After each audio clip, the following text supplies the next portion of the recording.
Hello everyone, welcome to Beyond Teachings. I am Aparna Kumari, your chemistry educator at Beyond Teachings. हम class 10th की board exams के preparation की videos discuss कर रहे हैं, जिसमें हम क्लास 10th की जो सेकेंड चैप्टर है एसिड बेसिस एंड सॉल्ट्स, इसके कुछ टॉपिक्स को जो है वो प्रीवियस क्लासेस में हम डिस्कस कर चुके हैं एंड आगे की फर्दर टॉपिक्स को हम आज डिस्कस करने वाले हैं। जैसा कि हमने लास्ट क्लास में देखा था कि जो एसिड्स होते हैं वो जब आपके मेटल्स के साथ रिएक्ट करते हैं तो क्या फॉर्म होता है। एसिड्स क्या है, जिससे कि हमने एक एक्टिविटी देखी थी कि उस एक्टिविटी में जब आपका वो एसिड जब वो मेटल के साथ रिएक्ट किया था तो प्रोडक्ट जो था वो क्या फॉर्म हुआ था एंड कौन सी गैस रिलीज हुई थी। पहले हम इसका एक क्विक रिवीजन कर लेते हैं। हमने क्या देखा था कि हमने एक टेस्ट ट्यूब लिया था एंड एक आपका बिकर वहाँ पे रखा हुआ था। जब हमने वहाँ पे जो बिकर में जो टेस्ट ट्यूब है, हमने इस टेस्ट ट्यूब में कौन सा आपका एसिड लिया था, तो वो था डाइल्यूट सल्फ्यूरिक एसिड, यानी कि डाइल्यूट H2SO4। यानी कि जब ये डाइल्यूट H2SO4 इस टेस्ट ट्यूब में लिया गया एंड उसमें हमने ऐड किया क्या, जिंक ग्रैन्युल्स को। यानी यहाँ आप देख रहे हो जिंक ग्रैन्युल्स है, तो ये जिंक ग्रैन्युल्स जब इसमें ऐड किए गए तो क्या फॉर्म होता है यहाँ से, ZnSO4। अब आप यहाँ देख रहे होंगे ZnSO4, यहाँ पे एक रिएक्शन हो रहा है। H2SO4 जब Zn के साथ रिएक्ट करता है तो उस रिएक्शन को हम क्या कहेंगे, डिस्प्लेसमेंट रिएक्शन। आप देख रहे हो ना कि Zn जो है वो किसके साथ अटैच हो रहा है, SO4 के साथ। ये क्या है, आपका डिस्प्लेसमेंट रिएक्शन है। तो यहाँ से क्या फॉर्म हुआ, ZnSO4 एंड कौन सी गैस रिलीज होती है, तो वो होता है हाइड्रोजन गैस। नेक्स्ट आप देखोगे कि अब हमने एक प्रीवियस क्लास में देखा था कि जो H2SO4 है, अब ये H2SO4 बनता कैसे है, तो यहाँ दो टर्म यूज हो रहे H एंड SO4। H क्या होगा, इसका होता है +1 एंड SO4 का होता है -2। जब आप ये क्रॉस मल्टीप्लाई करके देखोगे तो क्या फॉर्म होगा, H2SO4। इस तरह से क्या हुआ, आपका H2SO4 जो है वो फॉर्म होता है। इसी तरह से हमने इस डाइल्यूट H2SO4 को जिंक के साथ जब रिएक्ट किया तो वहां से क्या फॉर्म हुआ, जिंक सल्फेट, एंड इसके साथ ही साथ हमें कौन सा गैस रिलीज हुआ, तो वो था आपका हाइड्रोजन गैस। नेक्स्ट आप देखोगे कि ये जो हाइड्रोजन गैस यहाँ से रिलीज होता है वो किस फॉर्म में रिलीज होता है, तो वो बबल्स के फॉर्म पे रिलीज होता है। कैसे, बिकॉज ये जो हाइड्रोजन गैस है ना, ये इसमें क्या हुआ, मिक्स नहीं हो पाया। अब वो मिक्स नहीं हो पाया, सॉल्युबल नहीं हो पाया, क्यों, बिकॉज वो लाइट वेट का था। यहाँ से ये हाइड्रोजन गैस आपका पास हुआ एंड ये जो गैस जब इसे हम सोपी सॉल्यूशन से जब हम इसे पास करवाते हैं तो सोपी सॉल्यूशन पे ये कभी भी सॉल्युबल नहीं होता है। क्यों, बिकॉज हमने देखा था कि जो हाइड्रोजन गैस होता है वो काफ़ी लाइट वेट का होता है, जिस वजह से इस सोपी सॉल्यूशन पे वो डिसॉल्व नहीं हो पाता है। एंड ये जो गैस यहाँ से निकलता है यानी रिलीज होता है, इसके सामने अगर आप बर्निंग कैंडल यानी कि एक जलता हुआ कैंडल लेकर आओगे तो ये कैंडल बुझ जाता है एंड बुझने के बाद ना इसमें से एक पॉप साउंड निकलती है। अब ये पॉप साउंड कैसा होता है, जब आप कोल्ड ड्रिंक की बॉटल्स ओपन करते हो तो वहाँ से जो साउंड रिलीज करती है ना, पॉप साउंड, सेम उसी तरह का साउंड के साथ ये कैंडल जो है वो बुझ जाता है।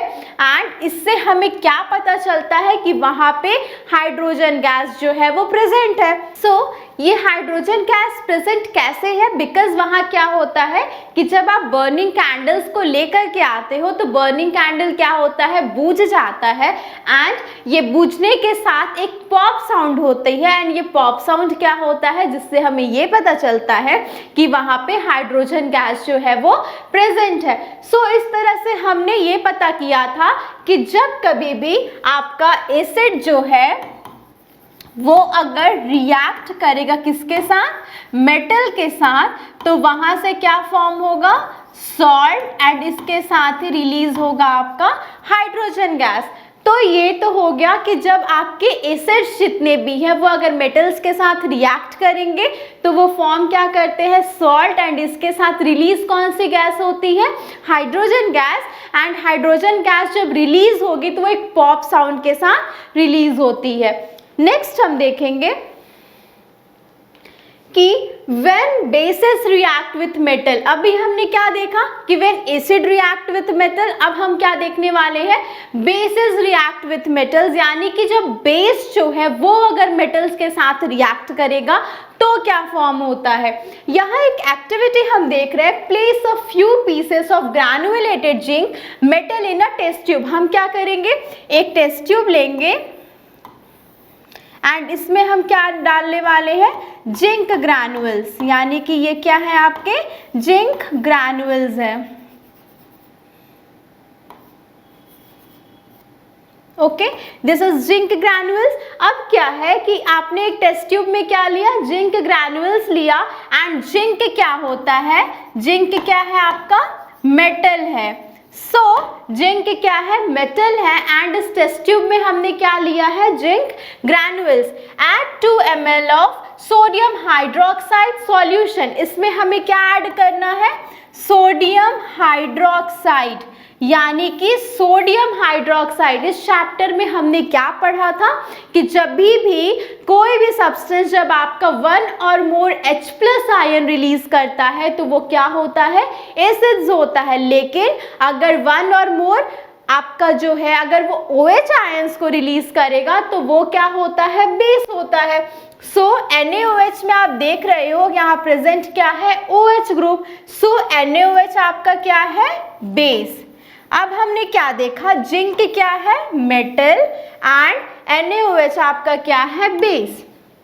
अब ये जब बेस जो है अब ये रिएक्ट किसके साथ करेगा, मेटल के साथ, तो आप देखो क्या फॉर्म होता है। सो यहाँ हमने बेस के टर्म पे क्या लिया है, NaOH, यानी कि अगर हम देखेंगे NaOH तो NaOH का नाम क्या होता है, सोडियम हाइड्रोक्साइड।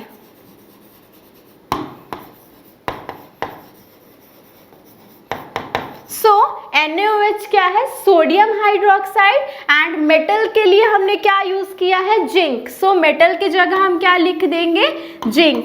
अब आप देखो यहाँ से कौन सी प्रोडक्ट फॉर्म होती है। सो यहाँ से कौन सा प्रोडक्ट फॉर्म होगा, यहाँ से फॉर्म होगा Na2ZnO2, यानी कि Na2ZnO2 जो है वो आपका फॉर्म होता है। एंड इस इक्वेशन को आप क्या करोगे, बैलेंस कर लोगे। जहां आप क्या देख रहे हो, लेफ्ट साइड में Na के भी 2 है एंड Na भी 2 है, Zn कितना है, सिंगल है, एंड यहाँ भी Zn 1, एंड O2 भी जो है आपके 2, एंड यहाँ भी O2 2 है, एंड इसके साथ आपका क्या रिलीज हुआ, H2।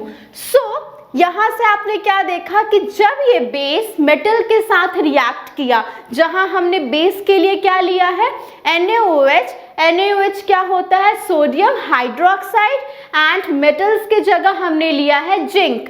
सो जब ये सोडियम हाइड्रोक्साइड जिंक के साथ रिएक्ट करता है तो वहां से क्या फॉर्म हुआ आपका, Na2ZnO2, एंड Na2ZnO2 का केमिकल नेम क्या होता है, सो इसका नाम होता है सोडियम जिंकेट, यानी कि Na2ZnO2 को हम क्या कहेंगे, सोडियम जिंकेट, जो कि क्या है आपका, ये क्या होता है आपका, सॉल्ट होता है। सो ये क्या है, सॉल्ट है, एंड इसके साथ क्या रिलीज हुआ, हाइड्रोजन गैस। वेयर जिंक क्या है आपका, मेटल है, एंड ये किस फॉर्म पे है, तो ये सॉलिड फॉर्म पे है। वेयर NaOH किस फॉर्म पे है, एक्वस फॉर्म पे, Na2ZnO2 भी आपका एक्वस फॉर्म पे होगा, एंड ये क्या है आपका, सोडियम जिंकेट एक सॉल्ट होता है, इसके साथ यहाँ से हाइड्रोजन गैस रिलीज होगी। सो हमने इस इक्वेशन में क्या देखा कि जब भी बेस जो है वो अगर मेटल के साथ रिएक्ट करता है तो वो क्या फॉर्म करेगा, सॉल्ट प्लस H2, यानी कि जब भी हमने क्या देखा कि जब एसिड जितने भी है वो अगर मेटल्स के साथ रिएक्ट करते हैं तो वो क्या फॉर्म करते हैं, सॉल्ट, एंड हाइड्रोजन गैस वहां से रिलीज होती है विथ पॉप साउंड। यानी कि जो हाइड्रोजन जब है रिलीज होगी तो वो पॉप साउंड के साथ रिलीज होगी, जिससे कि हमें ये पता चलेगा कि वहां पे हाइड्रोजन गैस जो है वो प्रेजेंट है। नेक्स्ट अगर आप देखोगे कि बेस जो है वो अगर मेटल्स के साथ रिएक्ट करेगा तो क्या फॉर्म होगा, वहां से भी आपका सॉल्ट प्लस हाइड्रोजन गैस निकलता है। जहां कि हमने क्या देखा, हमने एक टेस्ट ट्यूब लिया, इस टेस्ट ट्यूब में हमने क्या लिया, जिंक ग्रैन्युल्स, एंड बेस के लिए हमने यूज किया है सोडियम हाइड्रोक्साइड का। सोडियम हाइड्रोक्साइड क्या है, बेस है। क्यों, बिकॉज ये कंटेन करता है OH ग्रुप को।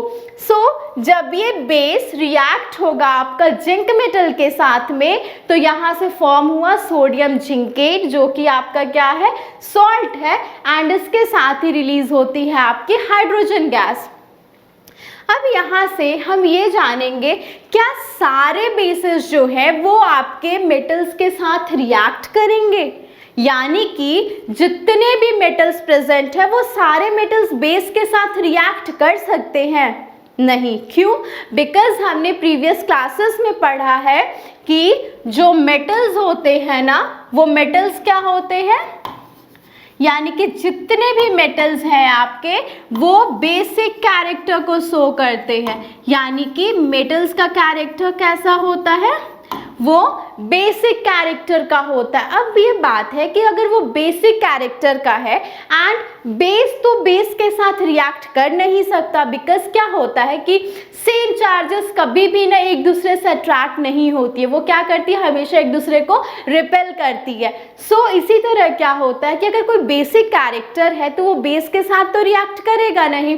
और यहाँ हम क्या देख रहे हैं कि मेटल जो है वो बेसिक कैरेक्टर को शो करता है, वो बेस के साथ तो रिएक्ट कर नहीं सकता। बट अभी हमने एक इक्वेशन देखा कि जहाँ पे जिंक जो था वो सोडियम हाइड्रोक्साइड जो कि एक बेस है उसके साथ रिएक्ट किया। तो कौन कौन से ऐसे मेटल्स हैं जो आपके बेस के साथ रिएक्ट कर सकते हैं? The metals such as zinc, aluminium, copper, tin, lead, ये सारे मेटल्स क्या होते हैं ना जो आपके बेस के साथ में रिएक्ट कर पाते हैं। ये अगर बेस के साथ रिएक्ट कर पा रहे हैं तो क्यों कर पा रहे हैं, इसका रीज़न क्या है? क्या होता है कि ये सारे जितने भी आपके मेटल्स हैं वो एम्फोटेरिक कैरेक्टर को शो करते हैं। यानी कि ये सारे मेटल्स क्या है आपके एम्फोटेरिक मेटल्स है, यानी कि एम्फोटेरिक नेचर के ये होते हैं।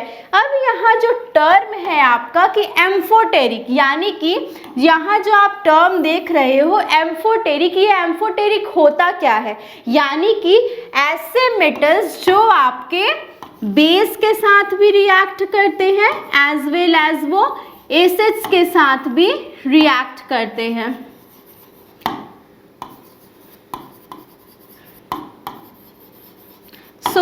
ऐसे मेटल्स आपके जो आपके एसिड्स के साथ भी रिएक्ट करेंगे एज वेल एज बेस के साथ भी रिएक्ट करेंगे, वैसे मेटल्स को हम क्या कहते हैं, एम्फोटेरिक मेटल्स। यानी कि जितने भी मेटल्स जो आपके एसिड के साथ भी रिएक्ट कर रहे हैं एज वेल एज बेस के साथ भी रिएक्ट कर रहे हैं, उस कैरेक्टर को हम क्या कहते हैं, एम्फोटेरिक नेचर। ये सारे मेटल्स सच एज जिंक हो गया, एल्यूमिनियम, कॉपर, टिन, लेड, ये सारे क्या हो गए आपके एम्फोटेरिक नेचर के हो गए। दैट्स वाई कि ये सारे मेटल्स जो है वो आपके बेस के साथ में रिएक्ट करते हैं, सारे मेटल्स आपके बेस के साथ रिएक्ट नहीं करेंगे। एग्जाम में ये क्वेश्चंस जो है वो इंपॉर्टेंट हो सकता है कि why all bases not react with metals, और why all metals are not react with bases? तो इसका आंसर क्या हो जाएगा? Because metals are basic in nature, यानी कि metals क्या होते हैं? बेसिक नेचर को वो शो करते हैं, जिस वजह से वो बेस से रिएक्ट नहीं कर पाते हैं। लेकिन सच मेटल सच एज आपका zinc, aluminium, tin, lead and copper, these metal show the amphoteric nature, यानी कि वो they react with acids as well as bases, so that कि ये सारे मेटल्स जो है वो आपके बेसिस के साथ रिएक्ट कर सकते हैं। आज के क्लास में हमने क्या देखा कि हमने जो प्रीवियस क्लास में पढ़ा था कि जब आपका जितने भी मेटल्स होते हैं वो जब आपके एसिड्स के साथ रिएक्ट करेंगे तो वो क्या करते हैं? सॉल्ट्स को फॉर्म करते हैं एंड इसके साथ वहाँ से हाइड्रोजन गैस प्रोड्यूस होता है। अब हाइड्रोजन गैस के प्रोड्यूस किया तो कैसे पता चला? बिकॉज वहाँ से पॉप साउंड आती है। नेक्स्ट हमने आज के क्लास में क्या देखा कि जब आपका बेस अगर मेटल्स के साथ में रिएक्ट करेगा तो वहाँ से भी सॉल्ट फॉर्म होता है एंड हाइड्रोजन गैस वहाँ से रिलीज होगी। लेकिन सारे मेटल्स जो है वो बेसिस के साथ रिएक्ट नहीं करेंगे, सिर्फ वही मेटल्स रिएक्ट करेंगे बेसिस के साथ जो एम्फोटेरिक नेचर के होंगे। And what is amphoteric? So the metals which reacts with acids as well as bases, that metals are known as amphoteric metals. So what are the examples of amphoteric metals? So zinc, aluminium, copper, tin and lead, these are the examples of amphoteric metals. So next topics को हम अपने next class में discuss करेंगे. Thank you and have a nice day.